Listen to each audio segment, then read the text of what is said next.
Stand here 26 centuries ago, and the dust beneath your feet would dissolve into a sea of glittering neon blue glass.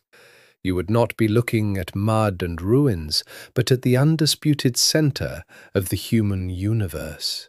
A megacity of gold, towering gods, and walls so thick that two chariots could pass each other at a full gallop. For thousands of years, history has treated this place as a myth, a symbol of human arrogance doomed to fall. We read of its legendary gardens, its towering ziggurat reaching for the heavens, and the madness of its kings. But before it became a ghost city buried by the desert sands, Babylon was real. It was a thriving, breathing metropolis of over 200,000 souls, flashing in the Mesopotamian sun. Today, using modern archaeology and cutting-edge visual reconstructions, we are pulling back the curtain of time.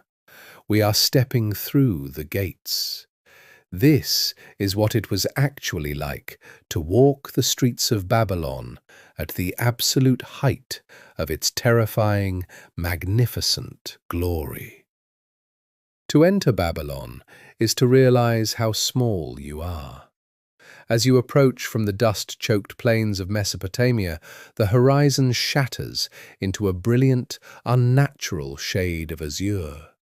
This is the Ishtar Gate, a colossal 50-foot monument clad entirely in glazed blue bricks that catch the harsh desert light like a mirror. As you walk closer, the sounds of the wilderness fade, replaced by the low, vibrating hum of a superpower. The air grows thick with the smell of roasting lamb, date beer, and the pungent aroma of bitumen used to glue the empire together.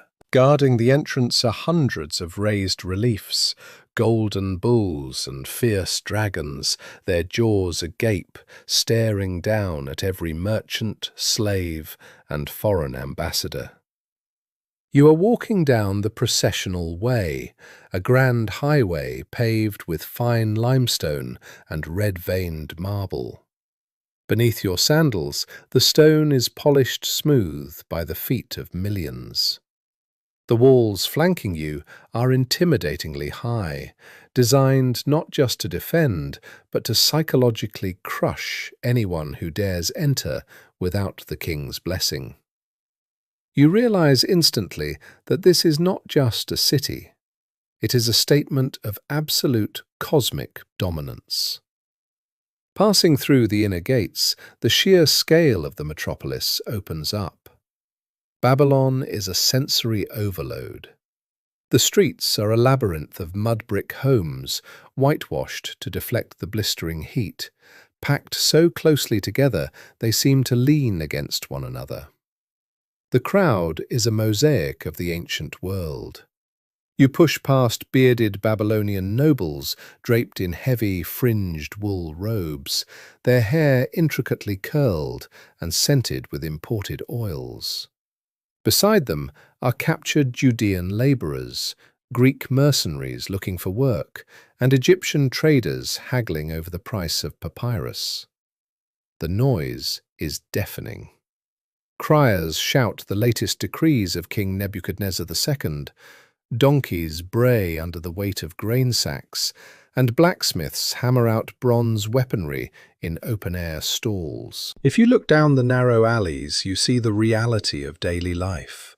Women baking flatbread in clay ovens, children playing in the shadows of temples, and the city's complex network of canals cutting through the neighborhoods, carrying the life-giving, muddy waters of the Euphrates River directly into the heart of the urban sprawl.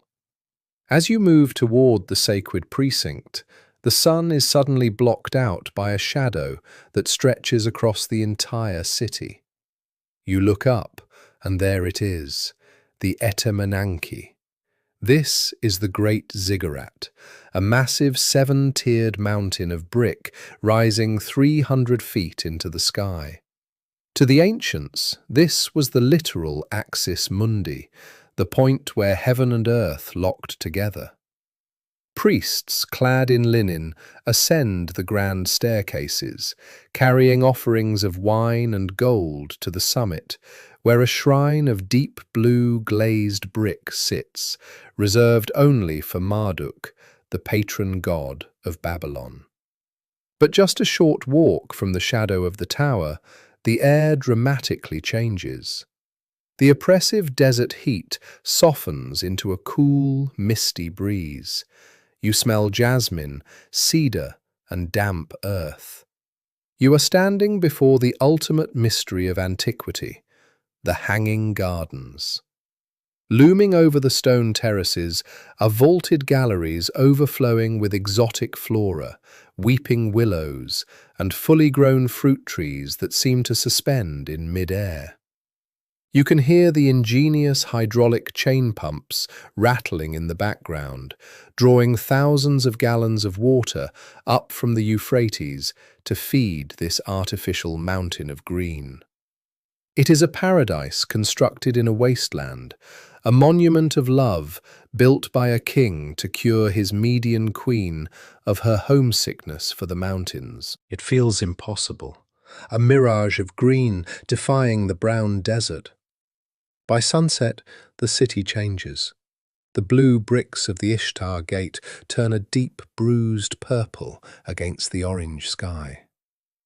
From the top of the royal palace, King Nebuchadnezzar looks out over his creation, fully believing that this golden empire will endure forever.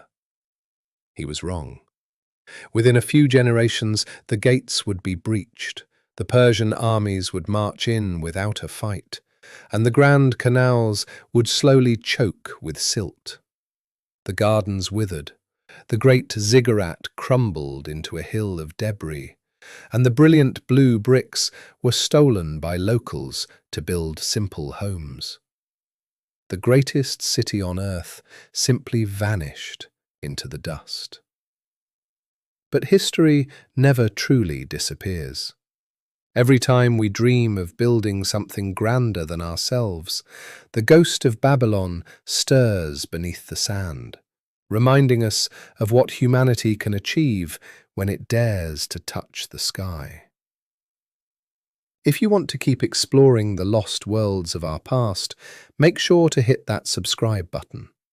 Tell us in the comments below, which ancient city should we reconstruct next?